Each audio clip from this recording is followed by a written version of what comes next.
Would your life be easier if you were more confident in social situations and in your personal relationships? Relationships are everything. Whether we're talking platonic, romantic, professional, personal, nothing affects you more than your relationships. When you're trying to change, a lot of the time, it's so you can better navigate the complex world of relationships. And that's not even mentioning the most important relationship of all, which is your relationship to yourself.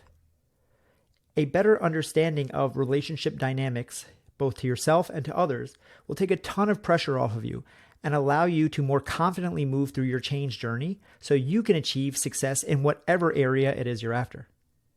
Welcome to Change Made Easy. Let's face it, changing your habits, behaviors, and routines is hard. We make it easy. My name is Paul Leviton. I am a board-licensed behavior change coach, and I've been working in the field of behavior change, helping people change their behaviors, habits, and routines for over 10 years. If you've been struggling building the life of your dreams, if you've ever said to yourself, I just don't get what I'm doing wrong, then you've come to the right place. See, your life right now is a result of your actions. And your actions are a combination of your behaviors, habits, and routines. And that means to change your life, you have to change your actions. And to change your actions, you have to change your behaviors, your habits, and your routines. Change the root, change the fruit. No matter what you're looking to accomplish or what area of your life you're looking to find success in, it all starts with one word: change. And that's why I'm so excited to introduce you to today's guest, Devon Ash. Devon is the creator of Social Fluency, a brand that focuses on social skills development as well as social connections. For over 16 years, Devon has coached men, women, couples, and organizations towards better, more fruitful social interactions.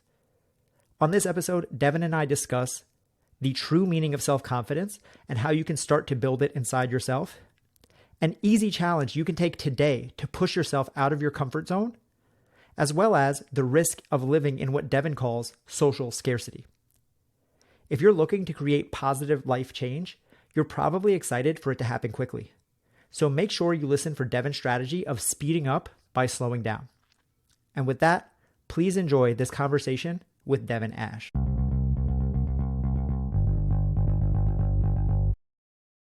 So Devon, what is social fluency? Great question, Paul. I mean, fluency is speed, ease, and accuracy, right? By definition. And so social fluency, by definition, is speed, ease, and accuracy in your social life, in your interactions with, people you're attracted to, your interactions with career opportunities, your interactions with your neighbor and the barista at the local coffee shop. Like how you show up as you move through the world is social fluency. And social fluency is also the name of my company, where we teach body language, conversation, humor, assertiveness, dating skills, negotiation skills. Basically, anytime there's another human involved, there's some kind of social fluency element that we could kind of tap into there. Yeah, and so I love the speed, ease, and accuracy are what creates fluency.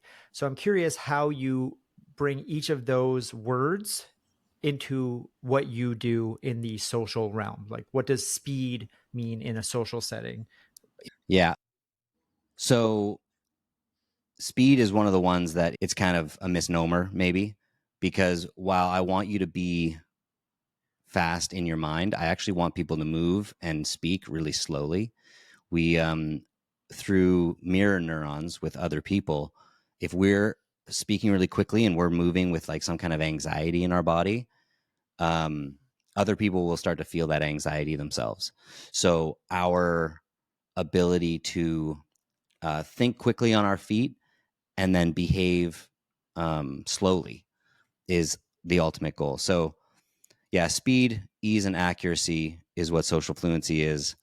And speed meaning that you can get into position to say the thing you want to say and say it with ease and relaxed kind of body language. And then accuracy, so that you can consistently show up in a way that you want to show up what a lot of people do is they kind of go into autopilot, and they don't really think about what they're doing in any conscious way. They just react to the environment around them.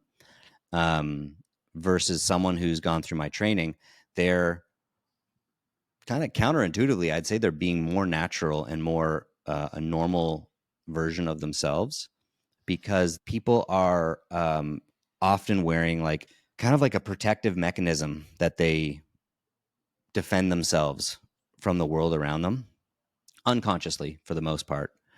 And when you go through a training like ours, you end up taking off a lot of those protective shields, and you end up being a much more authentic version of yourself as you move through. So, yeah, I mean, the ultimate goal is to get to a point where you're being just your full spectrum, authentic self, but doing it from a place of self awareness and consciousness.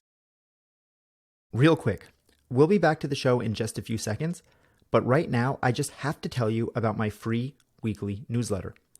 If you want to join the thousands of change seekers just like you who get a curated list each week of 5 educational, informative, and inspiring pieces of content to help you on your quest for change, then click the link in the notes that says free newsletter right now. You'll get signed up for free tips that will make your change journey easier, sent straight to your inbox every Friday. All you have to do is click free newsletter in whatever app you're listening on. Okay, now back to the show. Yeah, a lot of good pieces there that I want to dive into. Self-awareness to me is the ultimate skill. I say all the time, it's a meta skill. You know yourself, you know where to go. I love the concept of slowing down to speed up. And you mentioned there that you kind of need to drop away these shields, these subconscious maybe armor.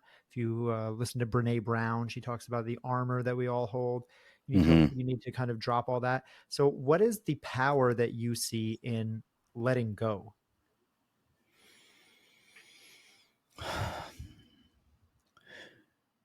People unconsciously or consciously can pick up, for the most part, not all the time. I mean, a very charismatic person, you see a lot of these super charismatic leaders, they kind of pull the wool over a lot of our eyes. Um, but most people, especially when they're interacting with someone one on one, can consciously or unconsciously feel when there's an inauthenticity and there's that like guard. Um, and so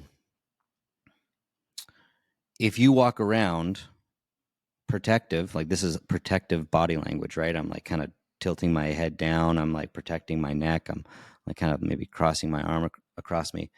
I think I'm making myself safer, but in actuality, I'm making other people feel like there's some kind of threat present, whether they know it or not. And so I think the biggest power that comes from letting go is when you truly are able to confidently, with true confidence, drop these guarded layers, people naturally feel more drawn to you and they feel safe around you. What does confidence mean to you? It's a great question. I don't think I've ever actually thought about exactly what confidence is, but to me, confidence, it's like a belief in your ability to accomplish things. So one of the things we often say is confidence through competence. So you become more confident by having experiences and having ideally positive experiences, but some negative experiences as well, as long as you take them as lessons. But confidence is this feeling of I can handle this, and whatever comes up, I will, explore it with, an open mind to why this is coming into my life. Um, I think confidence is the belief that you'll be able to navigate a situation um, and make the best of it. Really love that. It's interesting that you've never thought about that before, because this is everything Yeah. that I talk about and everything that I teach. I do courses on self confidence, and the way I define it is literally word for word what you just said. It's Amazing. do I believe in my ability to trust myself, to do my thing, to be okay in any given situation. It's Yeah. not about a look or talking to a girl or talking to a guy or something like that. It's like, if shit hits the fan, do I have the capacities within me, if everything else fails, to be able to figure it out, to be Hmm. able to rely on my own human intuition, my body, only the things within my skin to figure it out. And if I can do that, I can do anything, because it allows me to take risks. It allows me to put myself out there. It allows me to try, because when you don't have that, that's the opposite. It's like, well, if I talk to this girl or this guy and they reject me and then I'll be broken, it's like, well, then I don't want to talk to this girl or this guy. Right. I And don't then you want to. never face it. Yeah. You never Exactly. develop that muscle. Yeah. Right. Exactly. Perfect. Perfect analogy. The muscle. And I love what you said about it. It's like confidence through competence. So how do you start people on that journey when they haven't been that person before? Once you're the Yeah. confident person, it's easy to continue to be that person. But how do you start someone day one? Yeah. Um, yeah, that's another good question. The first step is often around beliefs and kind of like sort of cleaning up some patterns from the past. Like let's say when a person joins my training, the first kind of week of the training is strictly around beliefs and mental patterns and seeing how those mental patterns are affecting you on a day-to-day basis, and then also how as you interact in the world, if you bring these beliefs to the world around you, and then you are getting feedback from your environment, that is going to compound those beliefs or change those beliefs, and ideally change those beliefs. That's the kind of the focus, is to change these beliefs. um, so first step is looking at your beliefs, and then my training is built over 5 months, so it's a slow process when you're talking about changing something as integral as how you show up socially, which is something that we've all been doing since we were born, essentially. um, these are deeply ingrained beliefs that need to shift, and m- almost more so, deeply ingrained habits, physical behavioral habits that have become like kind of like a comfort zone for someone. So week one is beliefs, and then we get into behavioral change, and we're obviously like constantly coming back to the beliefs and reinforming those beliefs with new interactions that people have had in the real world, but it's slow and steady. So I think I think in week one we also give them the homework of like maintaining eye contact with someone as they walk around, their neighborhood. And then week two is like say good morning to the first person you see. And then week three is um give someone a compliment. And it's like slowly, slowly, slowly pushing people out of their comfort zone, really slowly. I used to do this in like a weekend format or like a 10-day format when I would just get people come work with me for 10 days straight. And I have found that while those can be transformative, from a punch in the face is transformative, or skydiving, or, some kind of like ayahuasca journey, that probably could be pretty profound. So I want it to be a slow, steady process so that the outcomes lock in. Yeah, I mean, we're speaking the same language here. I couldn't agree more. We do a lot of the same way. I teach this the exact same way. I always say, if a change is worth doing, it's worth doing forever. And if it's not worth doing forever, then it's probably not worth doing. And this is life we're talking about. When we're talking about health, Love that. wealth, relationships, fitness, these are lifelong pursuits. I'm curious though, you mentioned that, okay, week one is beliefs. We know that we have to we start with beliefs. Everything starts within our head. In your experience, having done this for so many years with so many people, are there any beliefs that pop into your head that you see pop up all the time that you're like, I know that almost always I'm going to have to deal with this when someone gets started? Yeah, I'd say there's a few. I'd say a feeling of not being worthy of love and respect. So, that belief of I am not worthy of love, all of our beliefs come from somewhere. Usually it's because that has been the story that has been either told to me or I've told to myself up until this point. So for someone who has that story ingrained in them, 30, 40, 50-year-old guy, women as well, we all have this. It's because, well, like, I am not worthy of love because up until this point, I have not been loved. So, how do we start to change that when everything in my brain is saying, well, this is just the facts? I don't have love. So, how can I ever be loved? Yeah. Um, it takes time. It takes, essentially, you need to have new data. And so my belief is that no one's broken. There's always the possibility of working on this. There's always the possibility of redemption. There's always the possibility of coming home. But you can't keep doing what you've been doing and expect a different result. You need to start behaving differently. You need to start showing up differently, and that means you need to um, develop these skills, the social fluency. Um, and then over time, so let's say you have a kind of a cycle of beliefs. You have an experience of um, a belief that you have, I'm not worthy. That belief feeds into a um, kind of emotional state of like feeling kind of down about it. That emotional state feeds into behaviors. Your body language gets smaller. Your conversation sort of gravitationally moves into this place of like victimhood or just unattractive conversational patterns and bad use of humor and stuff like that. And then those behaviors get feedback from your environment, and that feedback from your environment feeds into those beliefs. And this is, you stay stuck forever. Um, we can't just change those beliefs.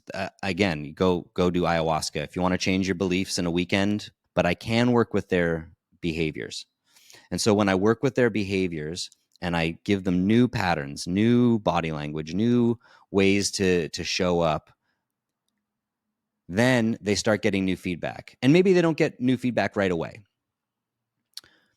but if they stay diligent with these new behaviors and these new patterns of showing up, over time, you start getting new feedback.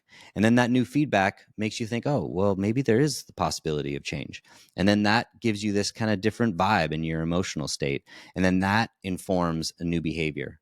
And then you start getting into a virtuous cycle where it sort of happens naturally, where um, you just start having this kind of positive interaction, which confirms the belief that you're fostering, which puts you in a positive emotional state, which makes the behavior feel totally congruent.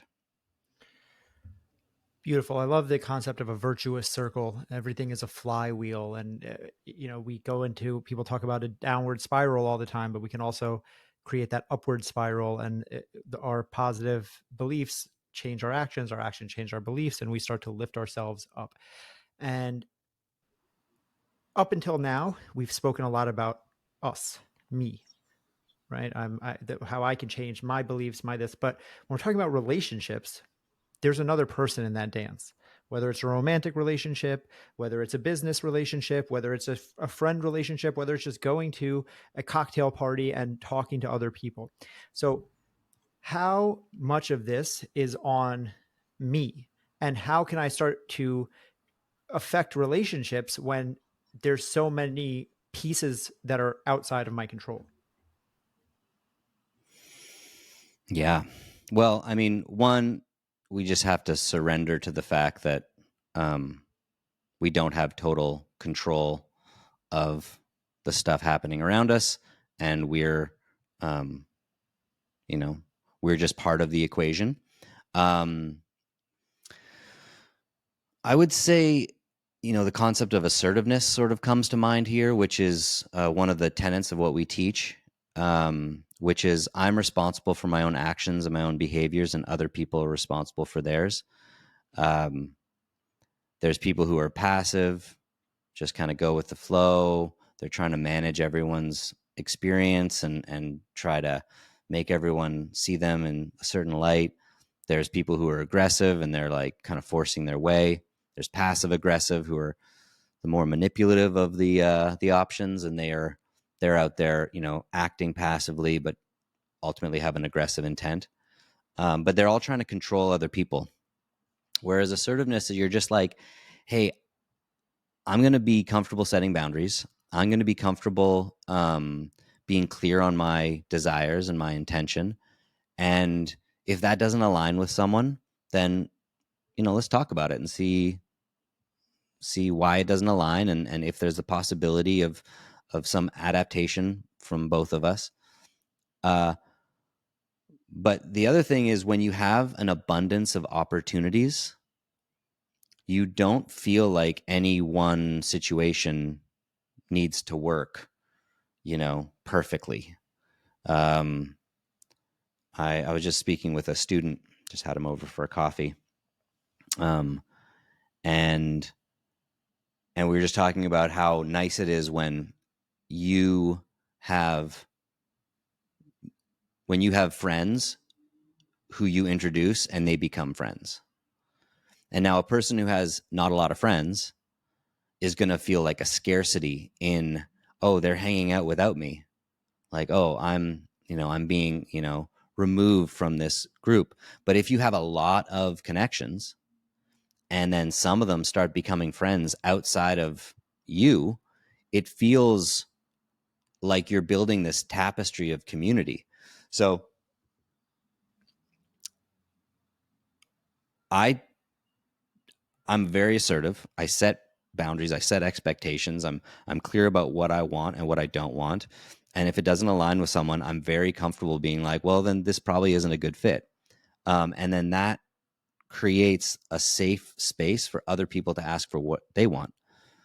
Um, so clear communication and assertiveness. I think those two things are going to make all of your relationships feel a lot more spacious. And then on top of all that, to add the spice of life, humor. If you can be playful in your relationships, um, you're releasing chemicals in people that just make them feel so good and they just want to be around you.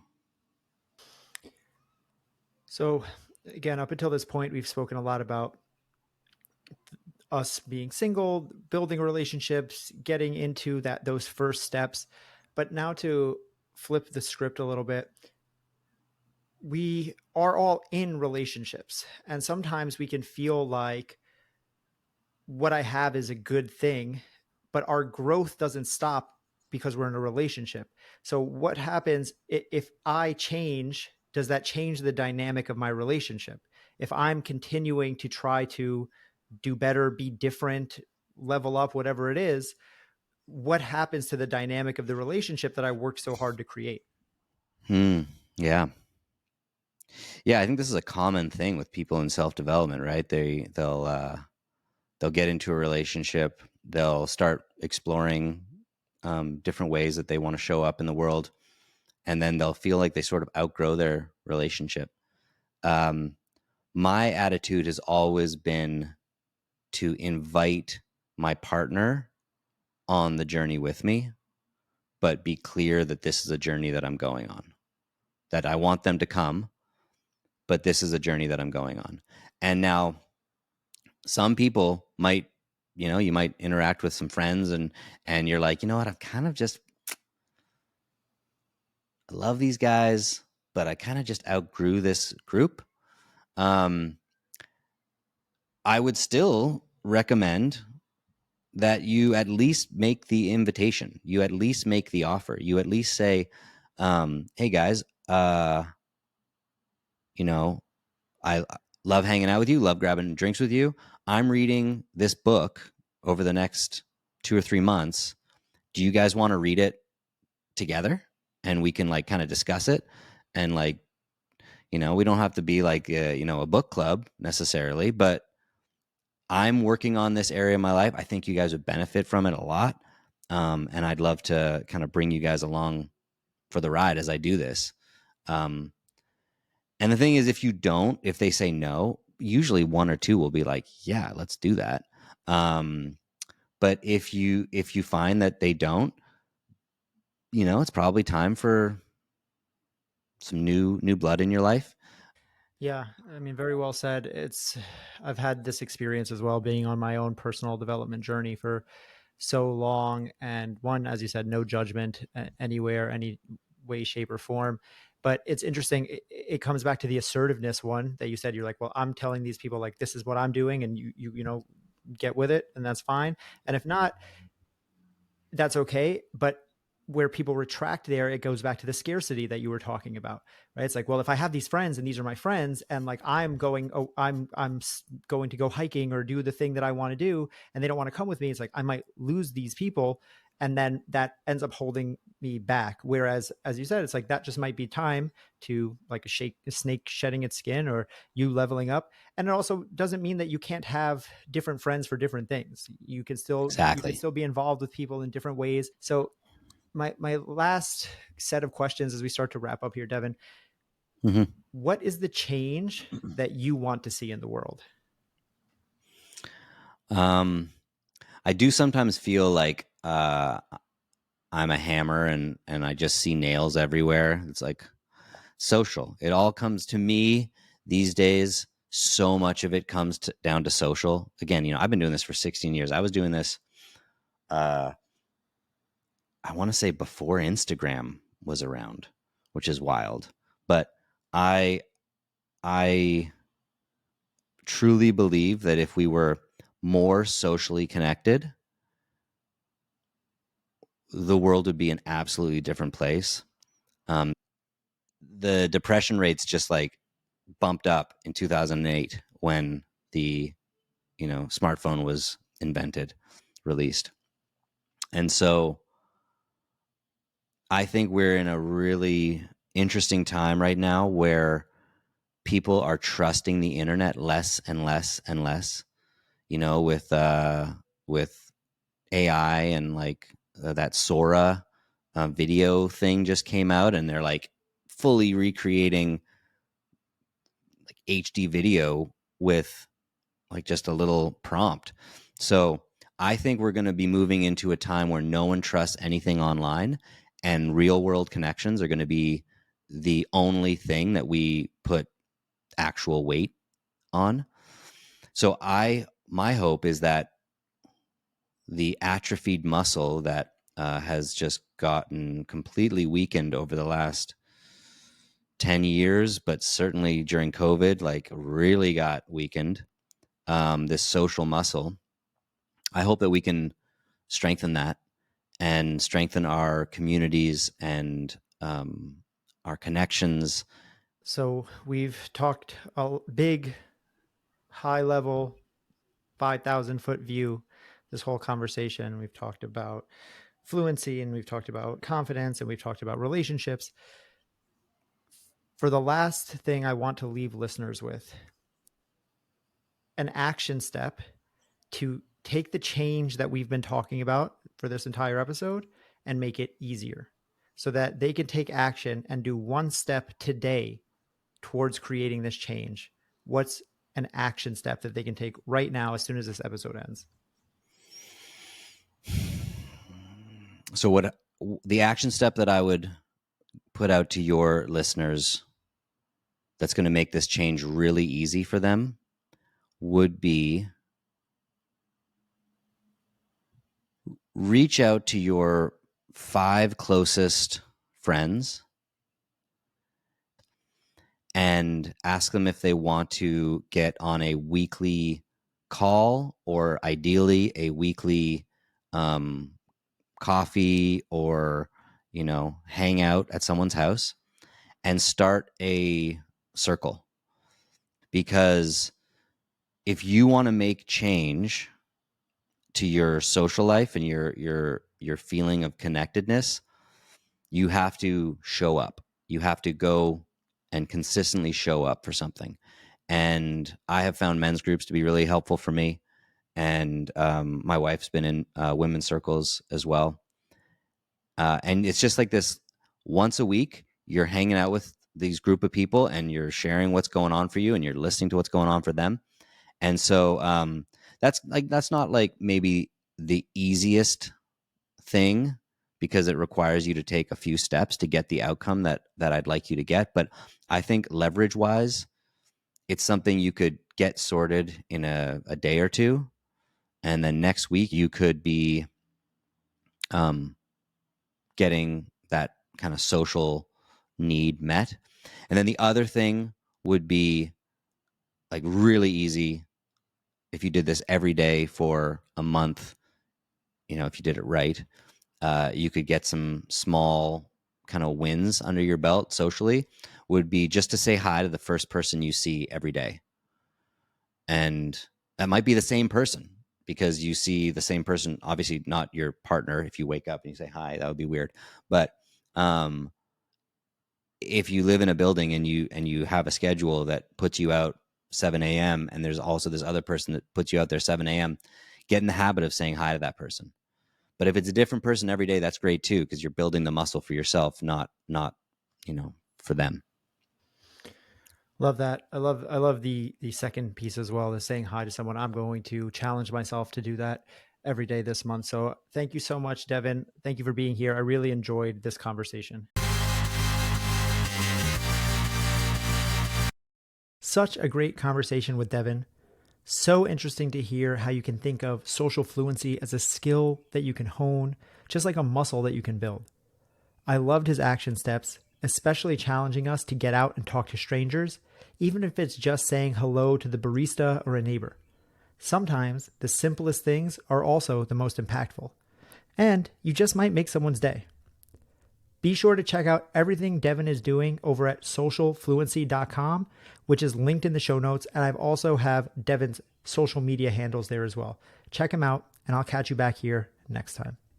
If you're really passionate about making this change stick, then I just have to remind you about my free weekly newsletter. Don't miss out on joining the thousands of change seekers just like you who get a curated list each week of 5 educational, informative, and inspiring pieces of content that will help you on your quest for change.